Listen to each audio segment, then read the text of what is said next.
I'm Rachel of Optimal Equine. I am a McTimoney practitioner and Pet Plan Equine ambassador. This is the second video in the series about how to get your horse ready for longlining. And today we're going to tack up with the use of a saddle instead of a roller. So the horse we're using today is Lord Gale, also known as Lordy. He's now 14, ex-race horse. He ran National Hunt and then did some point-to-point in. He has had the summer off this year due to the really hard ground. We did have a few lameness issues with him, so he's now coming back into work. As we can see with him, he doesn't have a mass amount of top line. When he came out of racing, he was let to get very poor, was very ribby, no muscle at all whatsoever. So now he's had the summer off, he's lost his top line in condition again, so we are now back in the process of long lining, lunging and gentle riddle work just to get him back conditioned. Okay, so the tack you're going to need for long lining with your saddle is pretty much the same, obviously, that you're trading your roller for a saddle. So we've got a normal bridle that you would work him in normally. Then instead of a roller, we've got your saddle, obviously with girth. You'll want your side reins, same as before with your roller, but then you'll also need the added extra of either a pair of spare stirrup leathers or a little bit of rope or something that will eventually attach your stirrups together underneath to stop them flipping up and over. And then both lunge lines.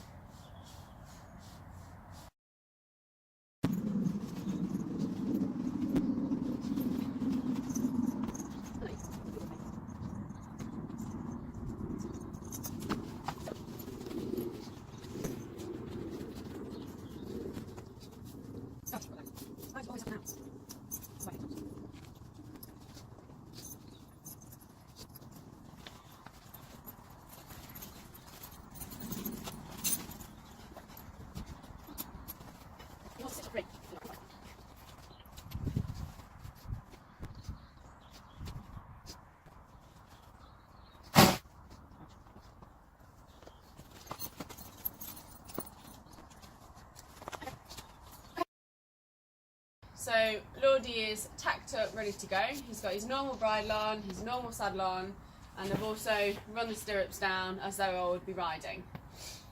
What we're now going to do is make sure that our stirrups don't do anything we don't want them to do when you're long lining. So as they have nothing to pin them down, if you're long lining and your horse decides to spin or turn, or your line gets caught in any kind of way, your stirrup can actually fly up, cross over, move about quite a lot, which you don't want, as then it's not imitating your leg very well.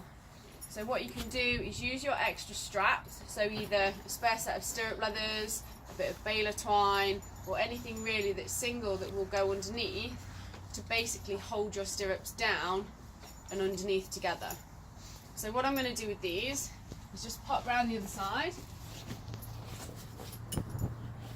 just thread them through your stirrup leather, let it hang, come back round,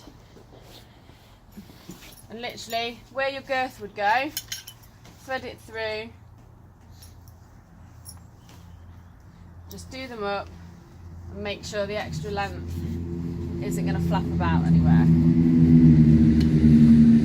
So that now means that your stirrups can't wiggle about a lot, fly up or over, so they're reasonably imitating where your leg would go. As with when you're using your roller, you also need side reins on to stop your horse turning and twisting and trying to have a look at you, and it also helps to guide them straight as well. So just pop your side reins on under your girth strap.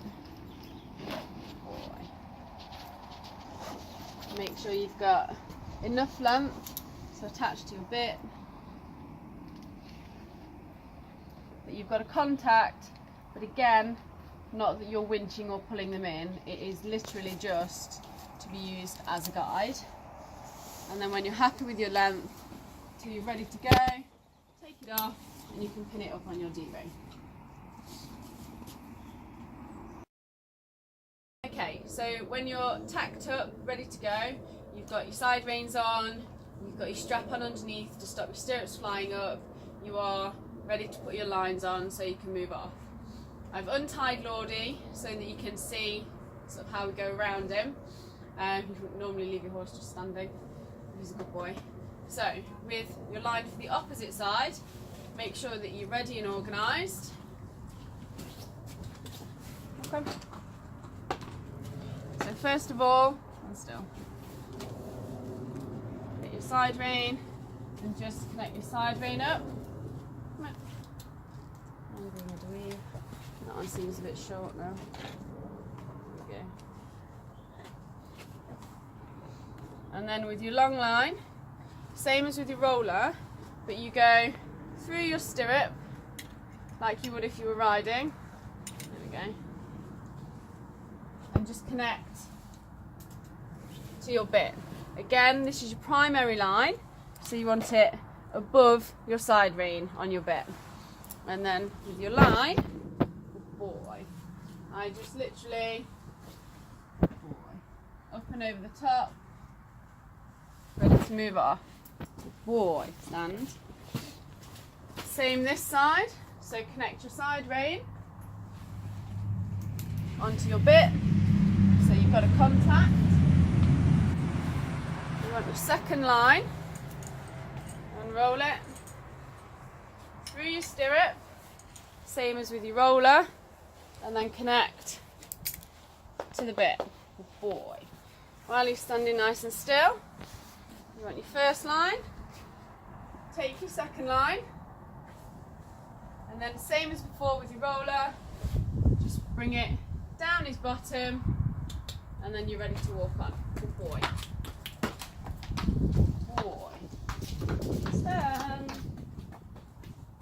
Good boy. So there are a few different reasons why you would choose to long line in a saddle rather than long lining in a roller. The first one being that you are starting a young horse in their education and you've done the work in a roller and now you're progressing on to getting them used to a saddle before you put a rider on. Another reason why you would choose to long line in a saddle as opposed to a roller is if you have a horse that has previously had saddle issues, whether it's been saddle fit, pain related due to saddle fit, or you've had some kind of trauma in a saddle and you want to disassociate the saddle with back pain or a traumatic experience. You can work them in the saddle but without having to have the rider on top, which may be either A, uncomfortable for them or trigger some kind of bad memory.